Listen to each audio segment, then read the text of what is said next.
Hi, Tim Roye for Warriors TV, and the Golden State Warriors are preparing for the 2014 NBA Draft. Of course, the Warriors do not have a draft pick in the draft, but we know from past experience that does not mean anything heading in toward the biggest day of the NBA calendar. Bob Myers has joined us, Warriors General Manager, and Bob, you've been through this before. You have to do your due diligence, even though you're not sure whether or not it will pay off on draft night. Yeah, you do, Tim. Certainly, you never know what's coming your way, and that was proven last year with pretty much being in the same situation without a pick and then obtaining one. So you do have to be prepared for almost any scenario that when the draft does arise, because there's a flurry of activity throughout the league, and you just never know what's coming. So the last thing you want to be is unprepared. You brought up a scenario, and I was going to ask you about that, so I'll do it now. Do you rehearse those in meetings? Say, what if Team X with pick Y calls us on draft night and says, hey, our pick is now available. Yeah. At what price do we obtain that pick? You hope, Tim, that those conversations come not while you're on the clock, right? Because there is some lead time that you'd like to have if you're asked that question. And I think the whole league knows that. It's interesting that you don't see if you don't call a team as the draft's happening that you might not have talked to at all. It's rare. It does happen, though. So in the event that it does, you have to be prepared for it, but you'd like to have a little lead time. You do try when you meet with your group and your scouts and your coaching staff and everybody that's involved in the decision. You do try and come up with as many hypotheticals as you can, but you can't come up with all of them. And it's like a test.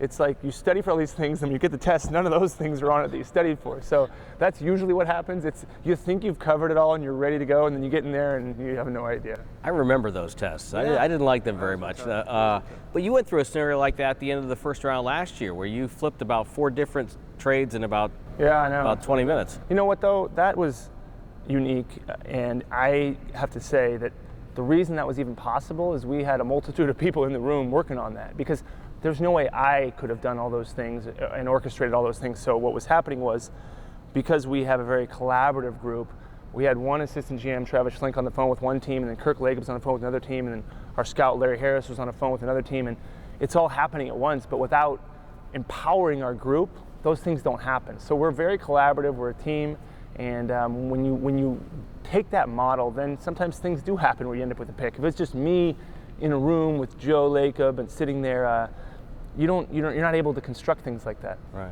Interesting. Now, this year the Warriors don't have picks, and some people will say, well, why don't they have picks? But last year, this year's first round pick ends up being part of the Andre Iguodala trade. Right. So that pick, in essence, went for a player. Right. Right. Yeah. And I think that we don't bemoan doing that either. I think it would have been the 23rd pick, but what we thought was the risk reward was better to do the deal, and we still believe that. So would we like to have the pick? Sure, but things like Iguodala cost something. Right. And we had to clear the room and move off some contracts to get him. And look, we're happy with the result.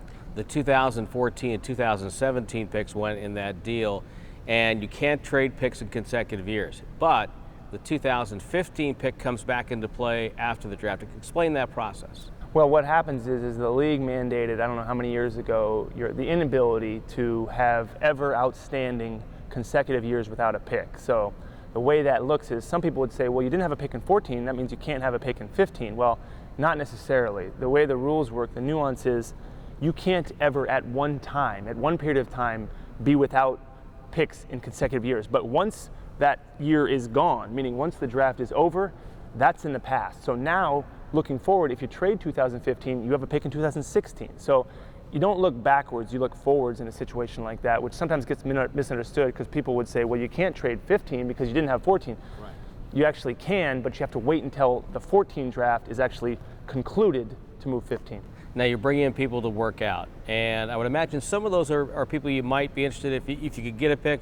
Are some of them also to look at, to maybe find a guy you want to take a longer look at in Summer League? Yeah, I mean, we bring in whoever will come in at this point without having a pick. Our options are limited, but we have had a lot of players come in, some good players that are interested in Summer League, that are also interested in our D-League situation possibly. And any player that is smart and understands the way the NBA works, the more opportunities you have to get in front of NBA general managers and scouts to showcase your wares, the better chance you have of resonating and sticking in their minds. So if you have an opportunity to get a workout with an NBA team, you should take it any chance you get.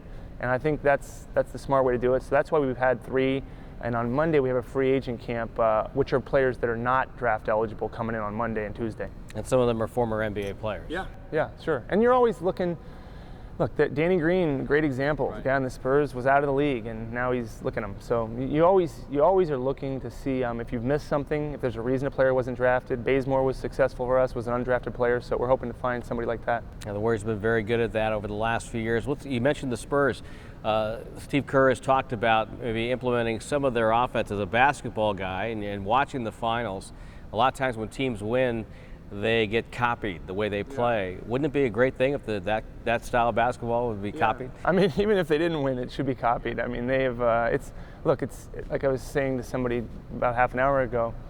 It's harder to defend ball movement. It just inherently is. So, yes, I think that everybody can take something from that at any level of basketball, at any junior high, high school. Ball movement is never bad. It's never a bad thing. But it is hard to teach because some people have a different mindset of how the right way to play the game is. So you have to drill it, you have to instruct it.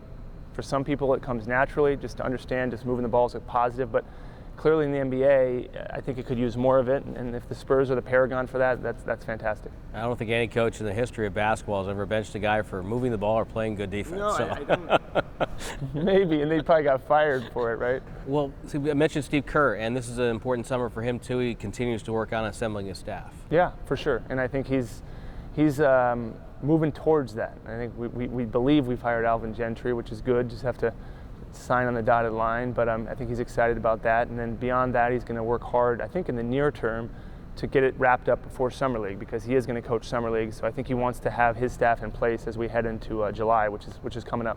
For those who don't know, Alvin Gentry was head coach of the Phoenix Suns when Steve was general manager. They have a great relationship. But as we wrap up our talk about the draft and you going into this year, it's supposed to be a great draft. So I would imagine that even without a pick, you got to be pretty excited about the possibilities that could be out there. For sure, yeah. I mean, and I think that anytime the draft comes around as a general manager of any team, you feel like this is a chance to make a mark, to actually improve your team or change your team. And a lot of times you don't do it because John Wooden would say, don't confuse activity for achievement. So you're not just out there doing things to do them, but it is an opportunity to improve your team, so it's exciting. Had to get that last little UCLA reference in there. For sure. You can quote him. It's a good day.